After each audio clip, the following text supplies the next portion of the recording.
Hello students, welcome to all of you. स्वागत है आप सभी का एसवी स्कूल के ऑनलाइन प्लेटफॉर्म पर। जैसा कि आप सभी लोग जानते हो, हम लोगों ने चैप्टर फर्स्ट स्टार्ट कर रखा था और कल की वीडियो में हम लोगों ने कूलाम के नियम के बारे में पढ़ा था कि कूलाम का नियम क्या था, निर्वात में क्या था और कूलाम बल पर माध्यम का क्या प्रभाव पड़ता है। और उसी के साथ जुड़ी हुई हमने एक इम्पॉर्टेंट टर्म पढ़ी थी जिसको हमने सापेक्षिक विद्युतशीलता नाम दिया था। ओके, आज हमारा जो टॉपिक है वो ये है कि हम लोग कूलाम बल को वेक्टर फॉर्म में कैसे कन्वर्ट करें या उसको सदिश रूप में कैसे निरूपित करें। क्यों करना पड़ेगा सदिश रूप में निरूपित? क्योंकि आपको पता है कि कूलाम का नियम है वो हमें बल का फॉर्मूला देता है और बल कौन सी राशि होती है आपको पता है, सदिश राशि होती है। और सदिश राशि को हम लोग वेक्टर फॉर्म में निरूपित करने वाले हैं। ओके, तो उसके लिए आपको हेडिंग लगाएं,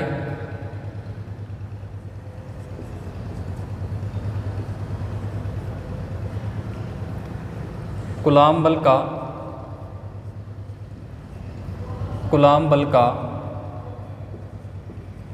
सदिश रूप, कूलाम बल का सदिश रूप। अब कूलाम बल का सदिश रूप है वो दो प्रकार से निरूपित कर सकते हैं हम लोग। एक तो होता है ओनली हम लोग एकांक सदिश से गुणा करके सदिश रूप बना सकते हैं, और एक हम लोग एकांक सदिश को स्थिति सदिश में कन्वर्ट करके फॉर्मूला तैयार करेंगे। क्योंकि इन दोनों फॉर्मूलों पर कई बार क्या है कि न्यूमेरिकल पूछ लिए जाती हैं, इसलिए दोनों ही टर्म्स क्या हैं, इंपॉर्टेंट है हमारे लिए। तो मैं क्या करता हूँ, सबसे पहले एक रेफरेंस डायग्राम बना लेता हूँ जिसकी हेल्प से हम लोगों को ये समझने में आसानी होगी कि हम लोग कूलाम बल को सदिश रूप में कैसे निरूपित करें। मान लें कि हमारे पास दो बिंदु आवेश हैं, एक है Q1 परिमाण का और दूसरा जो हमारा बिंदु आवेश है वो है Q2 परिमाण का। और इन दोनों के बीच की जो दूरी है, निर्वात के अंदर जो दूरी है वो r है। अब आप लोगों को कुछ एक सिंबल याद रखने हैं, प्रतीक चिन्ह याद रखने हैं। जैसे Q2 आवेश पर Q1 आवेश द्वारा लगाया गया बल बाहर की ओर होगा क्योंकि दोनों प्लस के हैं। इसका जो सिंबल रहेगा ना वो रहेगा F21 vector, F21 vector. F21 का मैं मीन लिख देता हूँ, क्या है F21 वेक्टर, क्या चीज़ है मैं लिख देता हूँ। F21 वेक्टर है आवेश Q2 पर Q1 द्वारा लगाया गया बल, Q1 द्वारा लगाया गया बल। इसी प्रकार से यदि मैं Q1 आवेश पर Q2 द्वारा लगाए गए आवेश को निरूपित करूं तो इस साइड करना पड़ेगा क्योंकि ये दोनों प्लस के हैं प्रतिकर्षण के कारण इस तरफ, और इसका सिंबल रहेगा हमारा F12 वेक्टर। तो आपको पता होना चाहिए कि जो हमारा F12 वेक्टर है वो क्या चीज़ है। F12 वेक्टर है आवेश Q1 पर किसके द्वारा, Q2 द्वारा लगाया गया बल, Q2 द्वारा लगाया गया बल। ओके, इसी प्रकार से दो सिंबल और रहेंगे। यदि हम लोग F21 वेक्टर की दिशा में एकांक सदिश बनाए तो इसका जो हमारा निरूपण है वो इस प्रकार से रहेगा R12 वेक्टर, सॉरी 12 कैप एकांक सदिश। याद ये रखना है कि यदि हम लोग Q1 आवेश से Q2 आवेश की तरफ जाएं तो जो हमारा एकांक सदिश होगा वो क्या रहेगा, R12 कैप।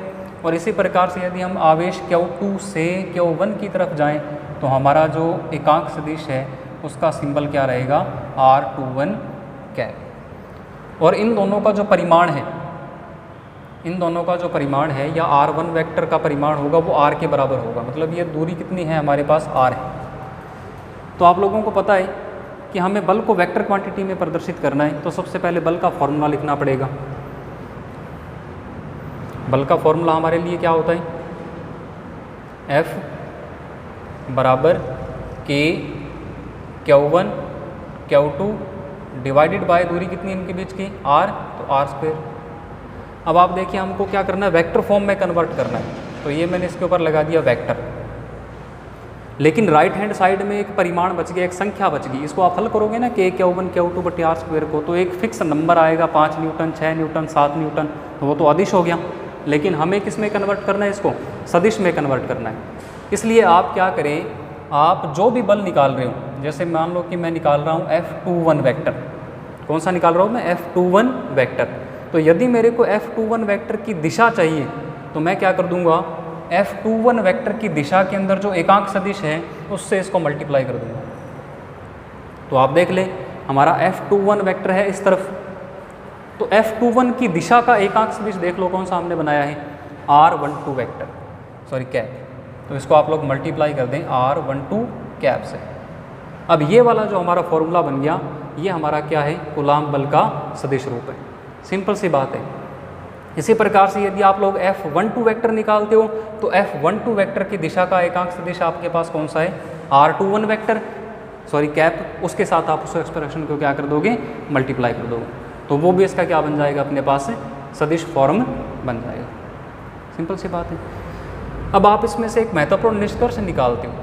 देखो क्या निष्कर्ष निकालते हो आप, चूंकि R21 कैप और R12 कैप ये दोनों सेम दिशा में है या विपरीत दिशा में, तो हमारा आंसर है जी विपरीत दिशा में। डायग्राम में हमने मेंशन कर रखा है। तो मैं लिख सकता हूँ कि जो हमारा R12 कैप है वो बराबर होगा किसके, -R21 कैप के। क्यों ऐसा होगा, क्योंकि ये कौन से सदिश हैं, विपरीत सदिश हैं। 11वीं क्लास की परिभाषा में हमने पढ़ा है कौन से सदिश हैं, ये विपरीत सदिश। विपरीत सदिश को निरूपित करने का ये तरीका होता है, परिमाण बराबर और दोनों के जो साइन है वो अपोजिट होते हैं, एक प्लस का और दूसरा कौन सा होता है हमारा, माइनस का होता है।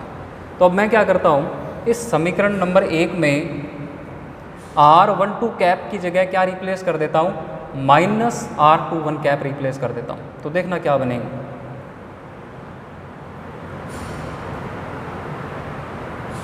समीकरण 1 से, समीकरण 1 से। तो यदि मैं इसको लिखना चाहूँ तो इस R21 कैप को मैं क्या लिख सकता हूँ, इसको मैं लिख सकता हूँ K, सॉरी आप क्या करें, F12 वेक्टर निकाल लें। F12 वेक्टर कितना आएगा, F12 वेक्टर आप यहाँ से निकालो तो F12 वेक्टर आएगा K, Q1 Q2, डिस्टेंस कितनी R², और F12 वेक्टर की डायरेक्शन में जो यूनिट वेक्टर आपका कौन सा है, R21 कैप है। अब इस रिजल्ट का आप लोग यूज़ करें। इस रिजल्ट का यूज़ करने के लिए आप क्या करोगे, R21 कैप की जगह क्या रख दोगे, -R12 कैप रख दोगे। तो आप रख के देखो क्या मिलता है आपको, F12 वेक्टर बराबर K, Q1 Q2 over R², और आप क्या करोगे अभी, R21 कैप को किसके साथ रिप्लेस करोगे, -R12 कैप के साथ, -R12 कैप के साथ। अब माइनस को मैं बाहर निकाल लेता हूँ, माइनस को हमने बाहर निकाल लिया, माइनस बाहर निकाल लिया तो बचा K, Q1 Q2 बटा R² और मल्टीप्लाई में R12 कैप। अब आप देख सकते हो कि ये वाला जो ब्रैकेट के अंदर लिखा हुआ है, इसको मैं यदि समीकरण 1 से कंपेयर करूं तो ये हमारा किसका फॉर्मूला बन गया, F21 वेक्टर का फॉर्मूला बन गया। तो हम ये रिजल्ट निकाला कि F12 वेक्टर बराबर होता है किसके, -F21 वेक्टर के। ये अपने आप में एक बहुत ही महत्वपूर्ण रिजल्ट है। अब रिजल्ट क्या है देख सकते हो आप, F12 क्या था, F12 था आवेश Q1 पर Q2 द्वारा लगाया गया बल, बराबर में क्या है, -F21, F21 आवेश Q2 पर Q1 द्वारा लगाया गया बल। मतलब दोनों आवेश एक दूसरे पर विपरीत दिशा में बल लगाएंगे। माइनस चिन्ह आ गया ना यहाँ पर, माइनस चिन्ह का मतलब क्या है कि F12 की और F21 की जो दिशा होगी वो परस्पर क्या होगी, विपरीत होगी, चाहे प्लस के हैं चाहे कौन से हैं, माइनस के हैं। और यदि मैं इन दोनों का परिमाण कर लेता हूँ, यदि मैं दोनों का परिमाण कर लेता हूँ तो हमारे को मापांक करने पर माइनस वाला किस में कन्वर्ट हो जाएगा, प्लस में। तो परिमाण इनके क्या आ रहे हैं, बराबर आ रहे हैं। परिमाण क्या आ रहे हैं, बराबर आ रहे हैं, लेकिन दिशा क्या मिल रही है अपने को, विपरीत मिल रही है। तो ऐसा कौन सा हमारे पास एक प्रकृति का नियम होता है जिसमें ऐसा बोलते हैं हम लोग कि वस्तुएं परिमाण में समान और दिशा में विपरीत प्रतिक्रिया करती हैं? तो ऐसा हम लोग बोलते हैं न्यूटन के तीसरे नियम में। यहाँ पर भी आपको न्यूटन का तीसरा नियम का जो कुछ आपको रिप्रेजेंटेशन है वो दिख रहा होगा कि ये वाले जो दोनों फोर्स हैं F12 और F21, इनका परिमाण तो एक जैसा है लेकिन दिशा क्या है इनकी, विपरीत है। तो हम बोल सकते हैं कि जो कूलाम नियम का या कूलाम बल का सदिश रूप है ये कौन से नियम को संतुष्ट करता है, न्यूटन के तीसरे नियम को संतुष्ट करता है। तो आप लिखोगे अर्थात कूलाम बल का सदिश रूप, कूलाम बल का सदिश रूप न्यूटन के थर्ड नियम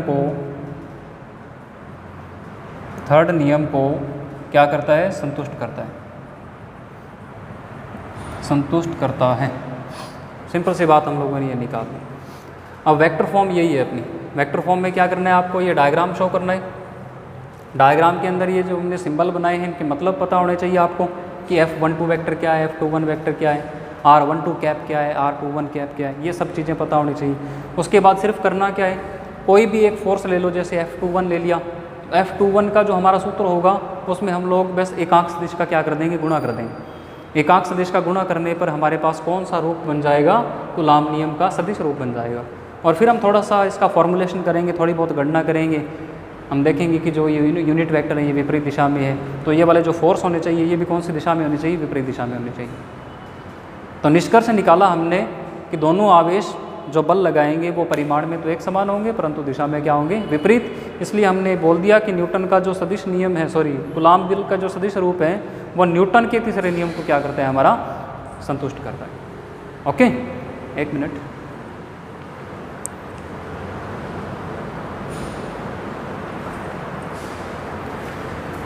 ठीक है, अभी नेक्स्ट वीडियो लेक्चर में हम लोग क्या करेंगे, ये हमारा जो कूलाम नियम का सदिश रूप है ये अभी आप देखो इसको एकांक सदिश की टर्म के अंदर है, कैप की टर्म के अंदर है, लेकिन नेक्स्ट वीडियो में हम क्या करेंगे, इसको स्थिति सदिश के अंदर क्या करेंगे, कन्वर्ट करेंगे, क्योंकि उस पर आधारित न्यूमेरिकल बोर्ड एग्जाम में लगभग पूछे जाते हैं। तब तक के लिए नमस्कार।